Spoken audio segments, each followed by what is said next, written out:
আমি পদ্মজা। লেখক ইলমা বেহেরোজ। কণ্ঠে পড়শি আমি পদ্মজা।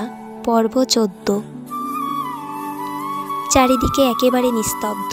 দূর থেকে একটা আওয়াজ ভেসে এলো, সঙ্গে হুইচেলের শব্দ। গভীর রাতের ট্রেন ছুটে চলেছে গন্তব্যের দিকে।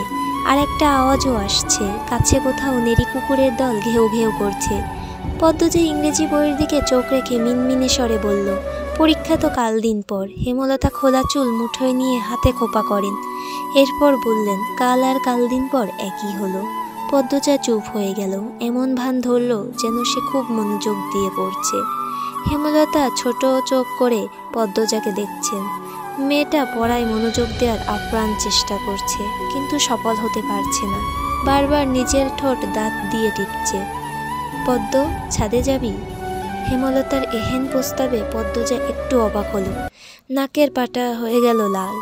একে লাল হওয়ার কি আছে জানা নেই। পদ্মজা কিঞ্চিত হা হয়ে তাকিয়ে রইল। হেমলতা আবার বলেন, যাবি? পদ্মজা টেবিল থেকে প্রফুল্ল চিত্তে ছুটে এলো, বলল, যাব। আকবর হোসেনের বাড়িটির নাম সিংহাসন কুঞ্জ। বাড়ির নাম এমনটা হওয়ার কারণ ছাদে না গেলে জানা সম্ভব নয়। মা মেয়ে সিঁড়ি বেয়ে ছাদের দিকে উঠছে। তাদের পায়ের শব্দ মোহময় ছন্দ তুলে হারিয়ে যাচ্ছে অন্ধকারে, অথবা মিলে যাচ্ছে চাঁদের আলোর সাথে একাকার হয়ে। ছাদের ঠিক মধ্যিখানে দাঁড়িয়ে আছে বিশাল সিংহাসন। তা দেখে পদ্মজার চক্ষু চড়ক গাছ। বিস্ময় নিয়ে প্রশ্ন করল, আম্মা, এত বড় সিংহাসন কার? হেমলতা পদ্মজার মুখের ভাব দেখে বেশ আনন্দ পাচ্ছেন। তিনি 2 দিন আগে এই সিংহাসন আবিষ্কার করেছেন। আকবর হোসেনের কাছে প্রশ্ন করেছেন, ঠিক পদ্মজার মতো করেই। আকবর হোসেনের উত্তর হেমলতা পুনরাবৃত্তি করলেন। তোর আকবর কাকার আব্বু বিশ্ববিদ্যালয়ের অধ্যাপক ছিলেন, বাংলা সাহিত্যের। ওনার ইচ্ছে ছিল নিজের বাড়ির ছাদে একটা সিংহাসন করবেন। শেষ বয়সে এসে ইচ্ছা পূরণ করেন। দিনরাত নাকি রাজকীয় ভঙ্গিতে সিংহাসনে বসে থাকতেন। মৃত্যুও হয় সিংহাসনে ঘুমানো অবস্থায়। পদ্মজা হা অবস্থায় স্থির হয়ে রইল। যে সিংহাসন খুঁটিয়ে খুঁটিয়ে দেখছে ময়ূর সিংহাসন। সিংহাসন যেন পেখম মেলে দাঁড়িয়ে আছে। ইট সিমেন্টের তৈরি সিংহাসন, অনেক বড় দেখতে, 5 ফুট দৈর্ঘ্যের বা আরও বেশি হবে। হেমলতা বলেন, মোগল সম্রাট শাহজাহানের সিংহাসনের মতো সিংহাসনের স্বপ্ন বোধহয় তিনি দেখতেন, অর্থের জন্য পারেননি। হেমলতার কথা পদ্মজা শুনল নাকি বোঝা গেল না। পদ্মজা অনুরাগ করে অন্য কথা বলল, আম্মা, সিংহাসনে বসো তুমি। এক কথায় হেমলতা সিংহাসনে বসেন। এরপর পদ্মজাকে ডাকেন পাশে এসে বসতে। পদ্মজা আসলো না, দূর থেকে বলল, মাঝে বসো আম্মা।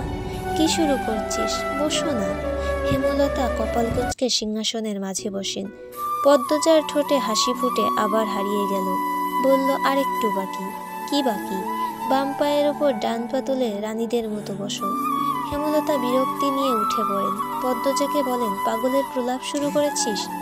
পদ্মজা নাছোড়বান্দা দৃঢ়ভাবে বলল, আম্মা বসো না, নইলে আমি কাঁদব। পদ্মজার এমন কথায় হেমলতা হাসবেন না রাখবেন ঠাউর করতে পারলেন না। রাতের সৌন্দর্য, রাতের মায়াবী রূপ, প্রতিটি মানুষের ভেতরের আহ্লাদ, ইচ্ছে, কষ্ট ঠেলে ঠুলে বের করে আনার ক্ষমতা বোধহয় নিজে আল্লাহ সাক্ষাৎ করে দিয়েছেন। তাই হেমলতা তার নিজের শক্ত খোলসে ফিরতে পারলেন না। পদ্মজার পাগলামোর সুরে সুর মিলিয়ে তিনি সিংহাসনে রাজকীয় ভঙ্গিতে বসেন। পদ্মজার কেমন কেমন অনুভূতি হয়, বুকের ভেতর ঝিরঝিরি কাঁপন। এই তো তার কল্পনার রাজ্যের রাজরানী হেমলতা এবং তার কন্যা সে পদ্মজা। চোখের মণিকোঠায় ভেসে উঠল একটি অসাধারণ দৃশ্য। হেমলতার সর্বাঙ্গে হীরামণিমুক্তর অলঙ্কার। অসম্ভব সুন্দর শ্যামবর্ণের এই সাহসী নারীকে দেখতে কত শত দেশ থেকে মানুষ ভিড় জমিয়েছে। আর সে হেমলতার পাশে বসে আছে। চারিদিকে ঢাকঢোল পিটানো হচ্ছে, হাতিশাল থেকে হাতির হুঙ্কার আসছে। তারাও যেন খুশি এমন রানী পেয়ে। তোর পাগলামো শেষ হয়েছে? পদ্মজা জবাব দিল না। হেমলতা পাশে এসে বসল, কোলে মাথা রেখে গুটিসুটি মেরে শুয়ে পড়ল। এরপর আক্ষেপের স্বরে বলল, আম্মা, তুমি রানী, আমি রাজকন্যা, কেন হলাম না? সবাই আমাদের ভালোবাসত, সম্মান করত, মুগ্ধ হয়ে দেখত। হেমলতার বুক চিরে দীর্ঘশ্বাস বেরিয়ে আসলো। সমাজ কেন তার প্রতিকূলে থাকলো? কেন পদ্মজা ছোট থেকে সমাজের কারোর মেয়ের সাথে মেশার অধিকার পেল না? তিনি বললেন, জন্ম যেভাবেই হোক, জীবনে সফলতা না এলে মৃত্যুতে ঢলে পড়া ব্যক্তির ব্যর্থতা। তুই এমন জায়গায় যাওয়ার চেষ্টা কর যাতে মানুষ সম্মান করে, সম্মান করতে বাধ্য হয়, চোখ তুলে তাকাতেও যেন ভয় করে।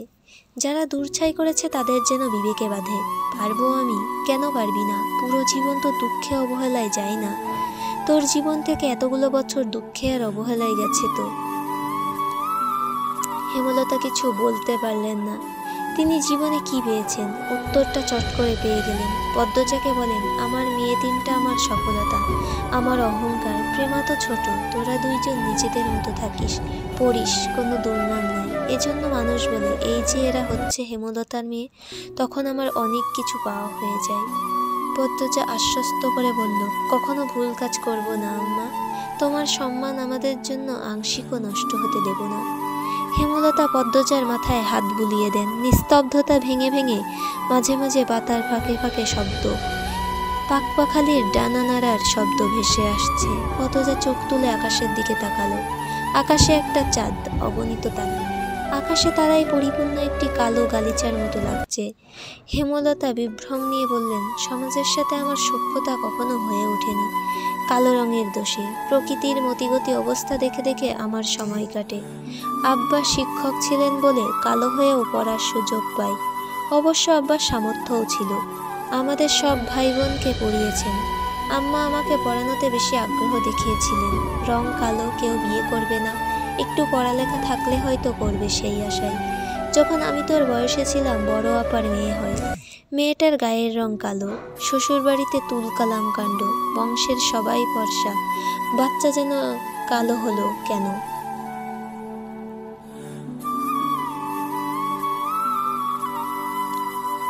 আপাকে বের করে দিল। আপা বাপের বাড়ি ফিরল। সমাজের কত কটূক্তি কথা হজম করেছে আপা। তখন আমি নামাজের দোয়ার আকুতি করে চাইতাম একটা সুন্দর মেয়ে। আমার বিয়ে হলে মেয়েটা যেন পরীর মতো সুন্দর হয়, আমার মতো অবহেলার পাত্রী যেন না হয়, বড় আপার মতো কালা মেয়ে নিয়ে শ্বশুর বাড়ি থেকে বিতাড়িত হতে যেন না হয়। তুই যখন পেটে এবাদত বাড়িয়ে দেই, 5 ওয়াক্ত নামাজ বাদে সময় পেলেই সেজদায় লুটিয়ে আল্লাহকে একটি কথাই বলতাম, আমার পরীর মতো মেয়ে চাই। দোয়া কবুল হলো। তোর যেদিন জন্ম হয় সবাক অবাক হয়ে শুধু তাকিয়েছিল। আমি তো খুশিতে কেঁদেই দিয়েছিলাম। এত সুন্দর বাচ্চা এই গ্রামে কেন, পুরো দেশেও বোধ হয়েছিল না। চোখের পাপড়ি যেন ভ্রুতে এসে ঠেকছিল। ঠোঁট এত লাল ছিল যেন ঠোঁট পেয়ে রক্ত ঝরছে। সদ্য জন্মানো শিশুর মাথা ভর্তি ঘন কালো রেশমি চুল। আনন্দপুরের সবার কাছে ছড়িয়ে পড়ে এই কথা। দল বেঁধে দেখতে আসে। 1 সপ্তাহ বেশ তোড়জোড় চলে। কি খুশি ছিলাম আমি। সারাক্ষণ তোকে চুমোতাম, রাতেও ঘুমোতে ইচ্ছে করতো না। মনে হতো এই বুঝি আমার পরীর মতো মেয়ে চুমি হয়ে গেল। তোর আব্বা সারাক্ষণ খুশিতে বাকবাকন করতো। বাইরে থেকে এসে গোছল ছাড়া কোলে নিত না। যখন কোলে নিত বারবার আমাকে বলতো, ও লতা, ছেলেটা মানুষ না শিমুল তুলা। হেমলতা থামেন, চোখ তার ছলছল। পদ্মজা বলল, তারপর? কেউ বা কারা ছড়িয়ে দিল তুই তোর বাপের মেয়ে না। যুক্তি দাঁড় করালো, বাপ মা কালো, মেয়ে এত সুন্দর কেন হবে? গ্রামে প্রায় সব মানুষ অশিক্ষিত, তাই বিবেচনা ছাড়াই বিশ্বাস করে নিল। হেমলতা চুপ হয়ে যান। পদ্মজা টের পেল হেমলতা কিছু একটা লুকিয়েছেন। শুধু গ্রামের মানুষ বললেই এত বড় দাগ লেগে যায় না কপালে। অন্য কোনো কারণ আছে বা যুক্তি হিসেবে শক্ত ছিল। হেমলতা দম নিয়ে বলেন, একা হয়ে যাই। তোর বাপ সরে গেল, সমাজ সরে গেল, আতুর ঘরে একা সময় কাটাতে থাকি। তোকে দেখলেই মনে হতো আল্লাহ নিজের কোনো মূল্যবান সম্পদ আমাকে দেখে রাখতে দিয়েছেন। আমি অন্য আমি হয়ে যাই, খোলসটা পাল্টে যেতে থাকে, রাত জেগে স্বপ্ন জাগাই। তোর সাথে ফুল কুড়ানোর স্বপ্ন দেখি, ফুল গাছ লাগাই। যখন তোর 4 বছর বয়স হয় বাড়ি ভরে যায় ফুল গাছে। ছোট শাড়ি পরিয়ে প্রতিদিন মা মেয়ে মিলে ফুল তুলে মালা বেঁধেছি। নিশুতি রাতে পাকা ছাদে জ্যোৎস্না পোহানোর স্বপ্ন ছিল, আজ পূরণ হলো। আর 2টা ইচ্ছে বাকি, সাগর জলে মা মেয়ে পা ডুবিয়ে পুরো একটা বিকেল কাটাবো। আর শেষ বয়সে নাতি নাতনিদের নিয়ে তাদের মায়ের জীবনী বলবো। পদ্মজা দুহাত শক্ত করে জড়িয়ে ধরে হেমলতার কোমর। তিনি টের পান পদ্মজা কোপাচ্ছে। উদ্বিগ্ন হয়ে বললেন, পদ্ম, কাঁদছিস কেন? পদ্মজা বাচ্চাদের মতো কাঁদতে থাকলো। কাঁদতে কাঁদতে বলল, আমাকে কখনো একা থাকতে দিও না আম্মা। আমি তোমাকে ছাড়া থাকতে পারবো না, তোমার মতো কেউ হয় না। এজন্য কাঁদতে হয়, আমি সবসময় তোর সাথে আছি। কান্না থামা। কি মেয়ে হয়েছে দেখ, কেমন করে কাঁদছে। পদ্ম চুপ। আর না, মারবো এবার পদ্ম। পদ্মজা থামে, কিন্তু ছটফটানি হচ্ছে ভেতরে। কেন মনে হচ্ছে জানে না, কিন্তু হচ্ছে। কান্না পাচ্ছে, আকাশ ভরা রাতের দিকে তাকিয়ে ভয় হচ্ছে। একটু আগে সুন্দর লাগছিল এই আকাশ, আচমকা ভয়ঙ্কর মনে হচ্ছে। মায়ের কোল ছাড়তে ইচ্ছে হচ্ছে না, মনে হচ্ছে চারিদিকে অশরীরীদের ভিড়। তাদের কোলাহলে মস্তিষ্ক ফেটে যাচ্ছে। পদ্মজা মায়ের কোলে মুখ লুকালো। পদ্ম, ঘুমিয়ে পড়ছিস? না আম্মা। সেদিন মাঝরাত্রিতে ছুরি নিয়ে বের হয়েছিলাম। হানিফের ঘরটা আব্বা আম্মার ঘর থেকে দূরে হওয়াতে সুবিধা ছিল। হানিফের ঘরের পাশে গিয়ে দেখি মদনও ঘরে। দুজনকে সামলানো সম্ভব নয় আমার পক্ষে, তাই অপেক্ষা করতে থাকি মদন কখন যাবে। এরপর আরেকজন লোক আসে, একটু দূরে সরে যায়, গোয়াল ঘরের পিছনে। মিনিট কয়েক পর উকি দিয়ে দেখি দরজা লাগানো, সারা শব্দ নেই। সাবধানে দরজা ঠেলে ঘরে ঢুকে দেখি হানিফ নেই। তখন হয়তো আম্মা দেখেছে, তাই ভাবছে আমি খুন করেছি। নানু কেন এমন ভাবলো? হানিফ মামা তো তোমারই ভাই। হেমলতা তাৎক্ষণিক জবাব দিলেন, না।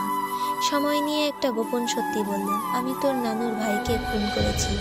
তাই তিনি আমাকে ঘৃণা করেন, ভয় পান, সন্দেহ করেন। হেমলতার কণ্ঠ স্বাভাবিক। পদ্মজা চমকে উঠে বসলো, মুখখানা হাওয়া অবস্থায় স্থির হয়ে গেল। হেমলতার দিকে দৃষ্টি গেল থমকে। হেমলতা পদ্মজাকে সামলে নিয়ে সময় দেন, দূরের রাতের আকাশে চোখ রাখেন। পদ্মজা নিজেকে ধাতস্থ করে নিয়ে বললেন, তিনি কি হানিফ মামার মতো ছিলেন? হেমলতা সম্মতিসূচক মাথা নাড়ান। সিঁড়িতে কারো পায়ের আওয়াজ। হেমলতা সাবধান হয়ে যান, পদ্মজাকে আড়াল করে দাঁড়ান। সেকেন্ড কয়েক পর একটা ছেলের দেখা মিলল, অচেনা মুখ। হেমলতা আগে কখনো দেখেনি। ছেলেটা তাদের দেখে ভরকে গেল। চলবে।